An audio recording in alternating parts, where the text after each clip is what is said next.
Estamos na Universidade de Bonn, com 200 anos de história, uma das grandes incentivadoras da pesquisa internacional na Alemanha. São 350 prédios da universidade espalhados aqui pela cidade de Bonn. Mais de 30 mil estudantes matriculados, 4 mil deles estrangeiros. É parceira de inúmeras instituições mundo afora.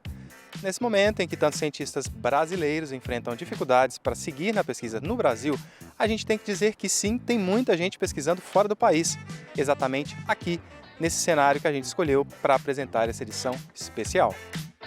E está mesmo muito especial, já são 6 anos de Futurando no Ar e durante todo esse período a gente conheceu muitos cientistas brasileiros que podem não ser muito conhecidos aí no Brasil, mas que aqui na Alemanha estão fazendo sucesso, principalmente no meio acadêmico. E para essa edição especial a gente convidou alguns deles para contar a própria história para você. Olha só. A cientista brasileira que estuda como melhorar a memória de idosos. O pesquisador que mede a vulnerabilidade dos anfíbios às mudanças climáticas. E a brasileira que quer unir governo e comunidades na conservação da natureza. O Futurando decidiu fazer essa edição muito especial para lembrar a importância do incentivo à pesquisa e os resultados que esse incentivo dá. Por exemplo, a gente conheceu nos últimos meses muitos cientistas brasileiros que estão aqui na Alemanha fazendo bonito porque em algum momento receberam incentivo do governo brasileiro, uma bolsa de estudos, por exemplo. Foi o caso do Bernardo Franklin. Depois de passar anos aí pesquisando no Brasil com um incentivo brasileiro, ele chegou muito longe, mas quer ainda mais. Dá uma olhada. Bernardo Franklin é brasileiro e conseguiu na Alemanha o que poucos alemães conseguem. Ele se tornou um professor na Universidade de Bonn, um docente em nível sênior aos 38 anos de idade, um emprego para a vida toda. A instituição escolhida por Bernardo para se fixar como cientista foi fundada há 200 anos. Tem mais de 30 mil estudantes matriculados. É uma grande incentivadora da pesquisa internacional na Alemanha.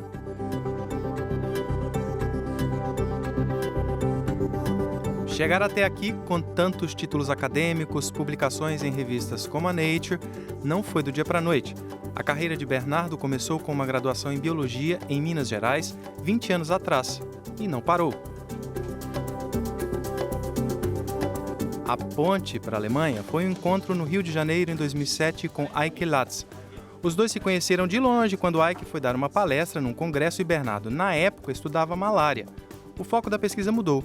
Tempos depois, Bernardo passou a se dedicar ao estudo de plaquetas, que era o tema de Eike. Essas imagens são amostras de células sanguíneas de ratos. Foram feitas para avaliar como elas se comunicam e avisam umas às outras sobre alguma doença.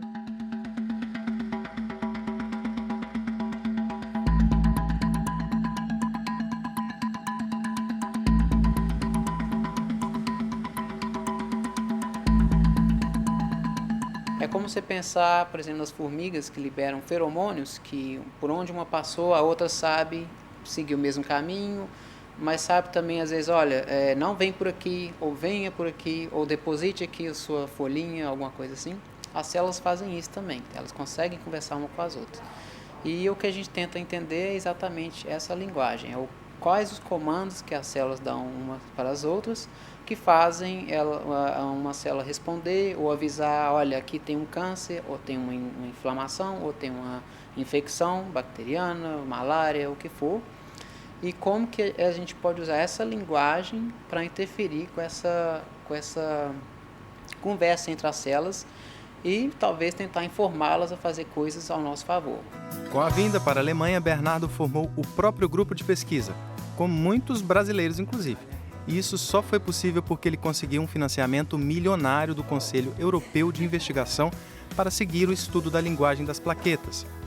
Bernardo aposta no fato de que ganhou o dinheiro, 1,5 milhão de euros, porque a proposta foi audaciosa. Na verdade, pode ser que uma ideia que comece com esse programa morra porque estava errada desde o início. Mas o que tem se mostrado é que 70% dessas ideias vindas de cabeças jovens e de pessoas que arriscam, elas têm dado frutos, elas têm sido, na verdade, responsáveis pelas maiores descobertas nos últimos anos. Agora é correr contra o tempo para entender melhor a interação química entre as plaquetas. As conclusões de um estudo desses poderiam indicar tratamentos mais eficazes para doenças como câncer.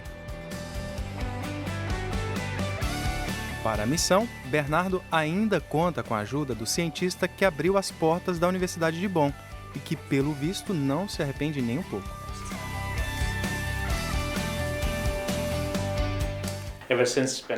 Desde que o Bernardo chegou a Bonn, ele também atraiu mais brasileiros para o Instituto, o que eu acho ótimo. Temos pessoas talentosas do Brasil que agora vêm para a Alemanha fazer treinamento clínico ou científico. Temos uma experiência fantástica com essas pessoas. Bernardo trabalha com os pés no chão, focado e sabe que pela frente são muitos os desafios na caminhada como cientista. Sempre tem a quem me espelhar e sempre tem alguém que me lembra que ainda falta muito para você.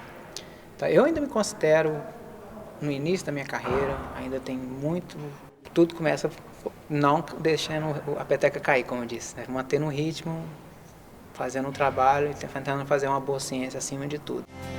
Para fazer boa ciência, ele tem ao lado uma equipe de brasileiros que só cresce. A nossa próxima parada é no hospital mais antigo da capital alemã, Berlim, para te apresentar uma brasileira que tem no marido um companheiro de vida e de profissão. A Angélica Souza faz parte do NeuroCure, um grupo de excelência que tenta frear o avanço da perda de memória em idosos. Estamos em Berlim, uma cidade cheia de história, de pesquisas importantes e de muitos cientistas que ganharam o Prêmio Nobel. Só na prestigiada Universidade Charité foram 11. É aqui também que a doutoranda Angélica de Souza pesquisa. Angélica está na Alemanha desde 2015. Formada em fisioterapia, a estudiosa seguiu pesquisando numa nova área na Europa. Ela participa de um grupo de pesquisa que quer melhorar a memória de idosos com Alzheimer, ou que estão num estágio que antecede a doença, chamado de comprometimento cognitivo leve. Quando nós procuramos alguma coisa, nosso cérebro recorre a um tipo específico de memória, porque no nosso dia a dia nós precisamos saber da localização de vários objetos, como por exemplo nossa carteira, nossas chaves, nosso celular, onde a gente estacionou o carro, dentre muitas outras coisas. E à medida que a gente vai envelhecendo, é normal que esse tipo de memória sofra um enfraquecimento. Só que mediante processos neurodegenerativos como o Alzheimer, ou mesmo numa fase que antecede o Alzheimer, que a gente chama de comprometimento cognitivo leve, esse declínio da memória é ainda mais acelerado e mais acentuado. É importante que haja intervenções precoces, no sentido de atrasar ou até mesmo de modificar a trajetória desse declínio cognitivo, antes que haja uma demência diagnosticada como irreversível. Isso porque até o Alzheimer ser diagnosticado pode demorar anos e não há cura para a doença. Por isso, o objetivo da pesquisa é tentar ativar recursos cognitivos e cerebrais por meio de uma estimulação cerebral não invasiva e assim reduzir o risco de perda de memória. Uma pesquisa importante, já que a população idosa não para de crescer em todo o mundo. A estimulação transcraniana é feita na região do lobo temporoparietal direito do cérebro, uma área-chave para a memória. Os testes foram realizados com 87 pessoas de 50 a 90 anos.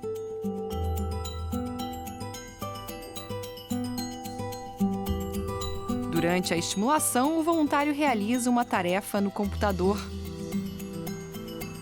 Participar deste grupo de pesquisa do Cluster de Excelência NeuroCure foi um desafio para a Angélica. Mas ela não se arrepende e não ficou em dúvida sobre voltar para o Brasil.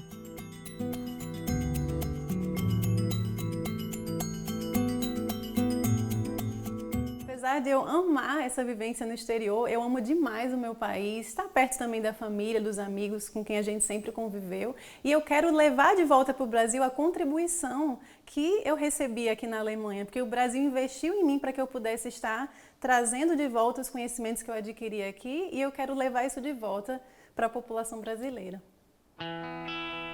Mas a Angélica não está sozinha em Berlim. O Nelson, marido dela, foi selecionado para uma bolsa no mesmo período. Assim, os dois puderam vir juntos para a Alemanha. Nelson é linguista, professor na Universidade Federal do Rio Grande do Norte e pesquisa a linguagem de comunidades quilombolas no Brasil, na Universidade Livre de Berlim. Nelson propõe uma forma nova de análise da fala humana. Ele analisa estatisticamente a frequência, a intensidade e a duração da fala. A vinda para a Alemanha foi planejada e contribuiu muito para a pesquisa dele. Eu conheço ele já faz desde pequenininho. Acabou que aqui eu tive todo um suporte, tanto do setor de estatística, quanto do setor da universidade como um todo, em que você pode assim, ampliar e sair muito mais das áreas. Então, eu acabei desenvolvendo também uma série de análises com variáveis, utilizando modelos novos em estatística, porque eu tive esse suporte aqui. Então, assim, os dados são do Brasil, mas a análise avançada eu consegui aqui na Alemanha. E isso é o que eu vislumbrava quando eu quis me apresentar para tentar a bolsa de doutorado para cá. Angélica e Nelson vieram para a Alemanha com bolsas do CNPq e CAPES.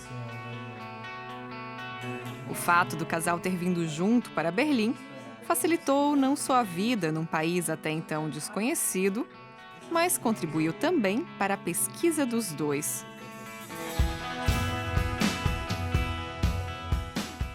Morar com uma pesquisadora 24 horas realmente é maravilhoso para a pesquisa, né? Porque a gente sempre está discutindo e sempre foi maravilhoso assim, trabalhar com a Angélica.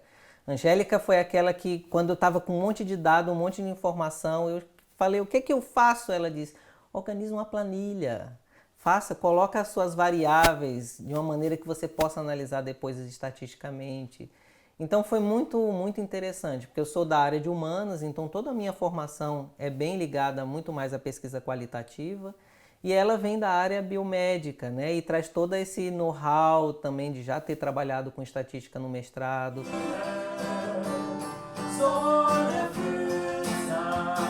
Uma dupla de pesquisadores de peso que já voltou para o Brasil. Um casamento que deu certo na Alemanha, no Brasil, na pesquisa e também na música.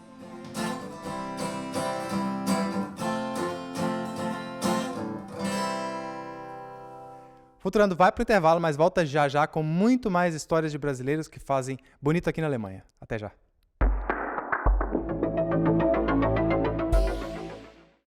Futurando está de volta aqui do novo campus da Universidade de Bonn, na Alemanha, que é cenário desse especial em que a gente mostra cientistas brasileiros fazendo pesquisa de ponta por aqui.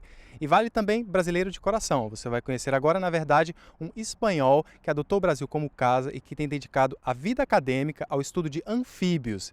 Esses animais, muita gente não dá nada por eles são muitas vezes até objeto aí de nojo da gente, mas sem eles poderia haver, por exemplo, uma infestação.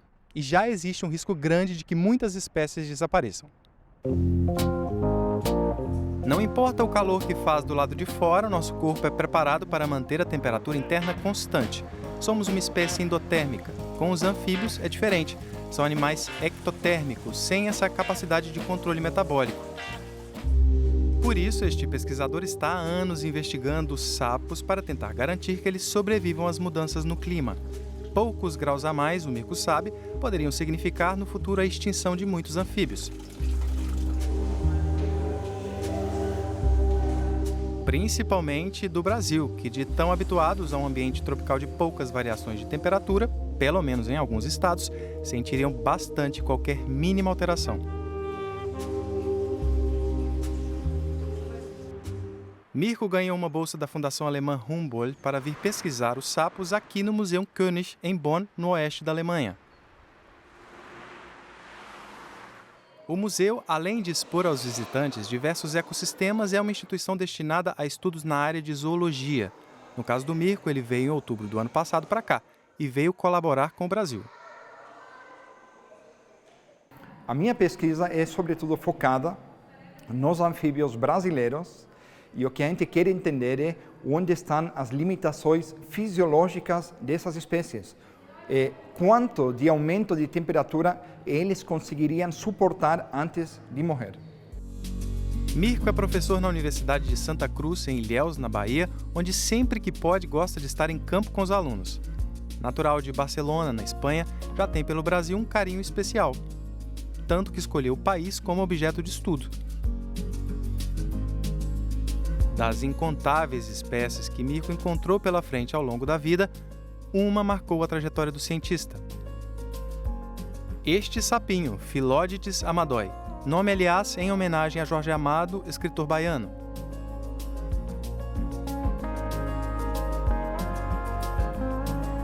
Mirko participou da descoberta desta nova espécie 4 anos atrás, mas ela só foi descrita oficialmente ano passado. Isso se deve ao fato de que descobrir uma espécie nova não é fácil. A gente tem que comparar essa espécie no museu com outras espécies previamente descritas para ter a certeza que essa espécie é nova para a ciência.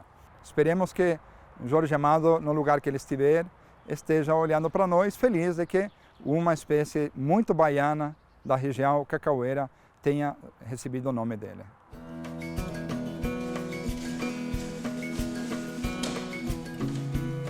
Nos laboratórios do Museu König, Mirko examina espécies no microscópio.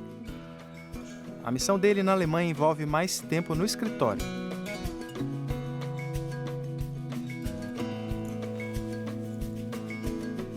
Mirko vai construir mapas com projeções de aumento de temperatura nas próximas décadas e o risco que isso representa para a saúde dos animais. Animais que têm poucas chances de migrar para sobreviver.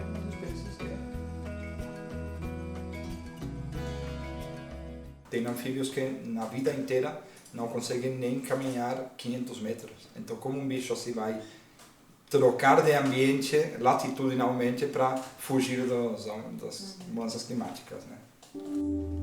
Se as mudanças climáticas são um perigo para os sapos, indiretamente também são para nós. Os anfíbios se alimentam de insetos. Sem os anfíbios, poderia haver uma infestação. Dá para entender o interesse do Mirko nesses bichos, o que, aliás, não é de hoje. Eu teria sido feliz com qualquer grupo de animais, porque como criança eu já me interessei por pássaros, por mamíferos, por insetos, mas os anfíbios e os répteis sempre foram um grupo que me fascinou muito. E pelo visto fascina até hoje.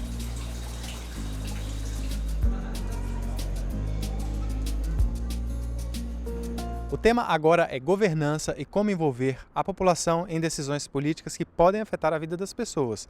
A Camila Jericó Daminello, personagem da nossa próxima história, ganhou um prêmio para formar futuros líderes e veio para a Alemanha para participar da restauração de um rio. Mais consciência ambiental. Fazer com que as comunidades convivam em harmonia com a natureza, aproveitando os recursos que ela dá, mas sem destruí-la. É de um projeto assim que a bióloga Camila Jericó Daminello participa em Hannover, na Alemanha. Eu acredito muito que uma coisa pode ir com a outra, né? Então, entender que a conservação da natureza ela pode incluir, ela deve incluir as pessoas, principalmente as pessoas que vivem ali, né? As populações tradicionais. Camila trabalha no projeto Plan Smart, que quer transformar o rio Lahn, que corta a região central da Alemanha, em um rio sustentável. E o mais importante do projeto, as decisões devem considerar todas as pessoas que se relacionam com o rio de alguma forma. A ideia é criar um conceito desse rio, do Lahn sustentável. O que seria esse rio de uma forma sustentável? Esse rio ele foi usado por muito tempo para diversas coisas, né? Principalmente para transporte de carga, só que hoje ele não é um rio importante para isso. Então é uma abertura, uma possibilidade de restaurar esse rio. A minha proposta aqui é entender como essas pessoas utilizam esse rio e os arredores do rio para entender qual que é a melhor forma de restaurar esse rio, envolvendo essas pessoas. Na questão daqui são fazendeiros, são cidadãos dos municípios, é o governo, são pessoas que utilizam o rio para turismo. Então todas essas pessoas vão ser influenciadas caso esse rio seja modificado de alguma forma. Então, é entender como essas pessoas se relacionam com o rio, para que quando for tomada a decisão, a gente saiba quem vai ganhar, quem vai perder, e tentar envolver todo mundo no processo de decisão também. Isso é muito importante. Camila participa do projeto como pesquisadora convidada na Universidade de Hannover. Ela foi selecionada para a bolsa de estudos Bundeskanzler Stipendium für Führungskräfte von Morgen, uma bolsa da Fundação Humboldt para futuros líderes.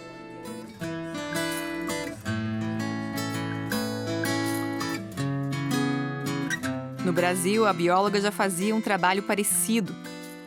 Camila tentava fazer uma ponte entre as comunidades, o meio ambiente e as lideranças políticas. Uma tarefa difícil, com o objetivo de fazer com que as decisões políticas na área de meio ambiente envolvam mais a população. E o que a gente vê aqui, muito diferente do Brasil, no Brasil a governança acaba se perdendo da sociedade civil porque as decisões são muito tomadas de cima para baixo, que a gente fala, né? Então, as decisões são muito tomadas do governo e a população só recebe, como se não participasse do processo de decisão. E aqui na Alemanha é um pouco diferente, então eu estou aprendendo um pouco como a sociedade, as comunidades e os diferentes grupos se conversam, colaboram com o governo para que essa decisão seja tomada de uma forma coletiva. Isso não soluciona um problema, né? Isso não quer dizer que eu consigo realmente colocar esses grupos para conversar entre si, para conversar com o governo, mas pelo menos a gente tem uma noção, a gente tem todas as cartas na mesa para entender cada decisão, como ela vai influenciar cada grupo, né? Isso é importante. A bióloga deve ficar até o final de 2018 na Alemanha. Todo o aprendizado adquirido aqui, ela leva na mala para aplicar no Brasil. Eu acho que o meu lugar é no Brasil. Eu acredito muito no trabalho que a gente pode fazer no Brasil, eu acredito muito isso de aprender técnicas, análise e formas de pensar de outros lugares para a gente conseguir solucionar problemas no Brasil. E o meu sonho é poder ajudar cada vez mais na conservação da natureza e no desenvolvimento social, aliar essas duas coisas, que hoje no Brasil é tudo muito separado. A conservação da natureza ela é vista excluindo as pessoas e o modelo da Alemanha não é assim, e é um modelo que eu quero levar para o Brasil, é conseguir aliar as duas coisas, e é possível. É possível você conservar a natureza com as pessoas no local, com as pessoas utilizando o espaço, e acho que a educação ambiental é uma coisa muito importante, que aqui é muito forte, e conectar mesmo as pessoas à natureza. Essa edição do Futurando está terminando e a gente agradece a participação de todos os pesquisadores que abriram aí a porta do laboratório, de casa, para a gente mostrar um pouquinho da rotina. E você que também é pesquisador e que gostaria de contar a sua história aqui no programa, é só escrever para a gente, contar um pouco do seu projeto de pesquisa, eventuais resultados que você já obteve. Não tem problema se você está na Alemanha ou está no Brasil. A gente pode mostrar numa próxima edição a sua história aqui no programa, é só escrever. E para você também que quiser rever essa edição do programa, é só ir no YouTube da DW Brasil. O programa já está lá na íntegra e também na nossa página na internet, onde você também encontra informações sobre a próxima edição do programa. Até lá!